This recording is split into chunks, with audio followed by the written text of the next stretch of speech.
Struggle face చేస్తారు తప్ప open up అయి బయటికి చెప్పరు, ఎందుకంటే సొసైటీ నుంచి సపోర్ట్ రాదు అని. చాలామందిలో ఉన్న ప్రాబ్లం అది. మీకు మీ పేరెంట్స్ నుంచి, మీ తోడబుట్టిన వాళ్ళు ఉంటే వాళ్ళ నుంచి ఉందా సపోర్ట్? ఎందుకు మనకెందుకు ఈ గోలంతా అనే ఉన్నా వాళ్ళు కూడా వద్దులే వెనకలు ఆగుతున్నారా? అలా ఏం లేదు సార్, అలా అని ముందుకెళ్ళు అని కూడా ఏం చెప్పట్లేదు. ఇప్పుడు మా సిస్టర్ లేకపోతే నేను ప్రెగ్నెన్సీలో సూసైడ్ చేసేసుకునేదాన్ని. ఓకే, నేను అది రాసివ్వగలను పేపర్ మీద. ఎందుకంటే అసలు నేను ఈ సూసైడ్కే చాలా యాంటీ పర్సన్ని. నాకు ఆ థాట్స్ ఎవరికైనా వచ్చినా నచ్చవు. అలాంటిది నేను గోత్రూ అయిన వాటికి నాకు రోజు పుల్లింగ్ లెగ్ సిండ్రోమ్ అని నిద్ర పట్టేది కాదు. కాలు ఇలా హారర్ మూవీల్లో ఇలా కాలు లాగితే ఆటోమేటిక్గా కాలు కదిలిద్ది కదా, అలా కాలు ఆటోమేటిక్గా కదిలి లేసి ఉలిక్కిపడి లేసి కూర్చునేదాన్ని నేను. తర్వాత చిల్స్ వచ్చాయి, బాడీ షివర్ అయ్యేది. మా అక్క ఏం చేసేదంటే గట్టిగా నా మీద పడుకోవటమో లేకపోతే గట్టి పట్టుకోవటమో, ఏం కాదు నేనున్నాను. అసలు మా అక్కనే పర్సన్ లేకపోతే 100% గౌతమి లేదు సార్ ఈరోజు. అంటే ఈ హెల్త్ ప్రాబ్లం భర్తతో ఈ గొడవల తర్వాత డిప్రెషన్ నుంచి వచ్చిన ప్రాబ్లమా లేకపోతే బిఫోర్ దట్ ఉందా? 100% యాంగ్జైటీ సార్. యాంగ్జైటీ వల్ల సార్ నేను నార్మల్గానే నాకు ధైర్యం ఎక్కువ. ఇతను అనే వ్యక్తి నా హార్ట్లో ఉన్నాడు కాబట్టి నేను అతని దగ్గర భయపడ్డా. లేకపోతే నేను తప్పులు చేయలేదు, భయపడాల్సిన అవసరం నాకు లేదు. అతను అనేవాడు నన్ను వదిలేస్తాను, నన్ను బ్లాక్ చేసి నన్ను దూరం పెట్టి ఈ అమ్మాయిలతో తిరుగుతా, నువ్వు కూడా అబ్బాయిలతో తిరుగు, ఇలాంటి మాటలు మాట్లాడాడు కాబట్టి నాకు పానిక్ అటాక్స్ అయినాయి. పానిక్ అటాక్స్ కూడా మామూలుగా అవ్వాల. నా రెయిన్బో ఫైల్ ఉంటుంది సార్, ప్రెగ్నెన్సీ ఫైల్ ఉంటుంది, తీసుకొని చూడండి నాకు పుల్లింగ్ లెగ్ సిండ్రోమ్ ఉందో లేదో. తర్వాత నేను డెలివరీ అయ్యాక నేను ఏ రోజు ఏడవలా. ఒక 2 times ఏడ్చాలండి, అది చెప్పిన అబద్ధం అవుతుంది. నేను నా డెలివరీ తర్వాత నా బిడ్డ ఎంత స్ట్రాంగ్ పర్సన్ అంటే అసలు వాడు పుట్టినప్పుడు ఏడవలా. నేను భయపడ్డా, ఏడవలేదేంటి బిడ్డ హెల్దీయా ఏంటి ఓకేనా. వాడికి ఎంత గుండె ధైర్యం అంటే అసలు దేనికి భయపడ్డు, దేనికి భయం లేదు. వాడిని చూసి నేను చాలా నేర్చుకున్నా లైఫ్లో. ఇప్పుడు బిడ్డకి ఎన్నేళ్ళు ఉంటాయండి? 1.5 years ఉంటుంది సార్. 1.5 years. ఈ 1.5 yearలో ఈ డిస్ప్యూట్ తర్వాత కొడుకుని చూడటానికి ఎప్పుడు ధర్మమహేష్ రాలేదండి? సార్ ప్రయత్నం కూడా చేయలేదు? లేదు సార్, జనవరిలో మేము విడిపోయాం. ఓకే, కంప్లీట్గా విడిపోయాం. విడిపోయాక ఇతను ఫస్ట్ నన్ను కొడుకుని దూరం చేస్తున్నారనే పాయింట్ తెచ్చాడు. తర్వాత ఎప్పుడైతే నేను రియలైజ్ అయ్యాను ఇంక he is no more in my life అని, నేను నీట్గా మాట్లాడా అతనితో. ఇంక ఇది అవ్వదు, సరే విడిపోతా, నీకు కావాల్సినట్టే నేను వెళ్ళిపోతాను ఈ లైఫ్లోంచి. నువ్వు బిడ్డను చూడటానికి వచ్చే టైం మాత్రం నీట్గా ఉండు, రోజు వస్తావా అంటే వస్తా అన్నాడు. సరే నువ్వు నీ ఫ్లాట్లోనే ఉండు, మా విల్లా దగ్గరికి రా, వచ్చి రోజు బిడ్డతో కొంతసేపు ఉండు అని చెప్పా. వచ్చాడు, ఒక 3 నెలలో 2 నెలలో రోజు వచ్చాడు. ఆల్మోస్ట్ వచ్చేవాడు. ఆ టైంలో నేను కూడా నవ్వేదాన్ని, పలకరించేదాన్ని, ఎలా ఉన్నావు ఆల్ గుడ్డా అని అడిగేదాన్ని. ఒక స్ట్రేంజర్స్లా మాట్లాడుకునే వాళ్ళం. తర్వాత బిడ్డతో బాగానే ఆడుకునేవాడు. ఒక 15-20 minutes or half an hour time spend చేసేవాడు, వెళ్ళిపోయేవాడు. తర్వాత ఒకరోజు ఏమైంది, ఈ బిజినెస్ మళ్ళీ గ్రో అవుతుంది, మళ్ళీ ఈ అమ్మాయి నేను లేకుండా ఇండిపెండెంట్ అవుతుంది అనే పాయింట్ వచ్చిందో, లేకపోతే వెనక ఆయనకు ఉంటారు ఎక్కించేవాళ్ళు, ఎక్కించారు నాకు తెలియదు. కానీ వచ్చాడు, నేను చంపుతా అన్నాడు. మళ్ళీ తర్వాత ఫిజికల్గా అబ్యూస్ చేయడానికి ట్రై చేశాడు.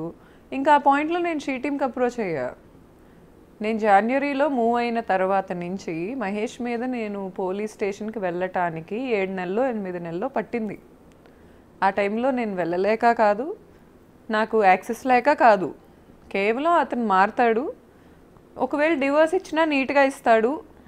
జనవరిలో బాగానే తెగదెంపులు చేసుకున్నాం సార్ మేము కూర్చొని. అతనికి చెందేది అతనికి, నాకు చెందేది నాకు, యాలిమోని ఇవేం కాదు. వాస్తవంగా మేము పెట్టుకున్న వాటికి ఎవరికి ఎంత చెల్లుద్ది, మేమిద్దరం కలిసి స్టార్ట్ చేసుకున్న లైఫ్ కదా, మేమిద్దరం బిజినెస్లో కూడా రిలేటెడ్, ఎంత చెల్లిద్ది అనేది నీతిమంతుడిలాగా నీట్గా మాట్లాడాడు, డిసైడ్ చేశాడు, వెళ్ళిపోయాడు. తర్వాత బ్యాక్ ఎండ్ ఇతన్ని చెడగొట్టారు. నువ్వెందుకు ఇవ్వాలి, ఇవ్వకపోతే ఏం చేసిద్ది, మనకు ఆ మినిస్టర్ తెలుసు, మనకు వాళ్ళు తెలుసు, వీళ్ళు తెలుసు, ఒక ఆడది ఏం చేసిద్ది అనే పాయింట్లోనే నన్ను ఫిజికల్గా, మెంటల్గా, ఫైనాన్షియల్గా అన్ని విధాలుగా ఎక్స్ప్లాయిట్ చేస్తూ ఇప్పటికీ చేస్తున్నాడు. Financial exploitation. ఇప్పుడు మా డాడీ మరి వెనక సపోర్ట్ లేకుండా నేను సర్వైవ్ అవ్వలేను. ఇంజనీరింగ్లో ఎలా అయితే ఇబ్బందులు పడ్డానో నేను డబ్బులు లేక, ఇప్పుడు నాకు అదే పరిస్థితి. అతని అకౌంట్లో మినిమం 50 లక్షల బ్యాలెన్స్ ఉంది, ఎక్కడి నుంచి వచ్చింది?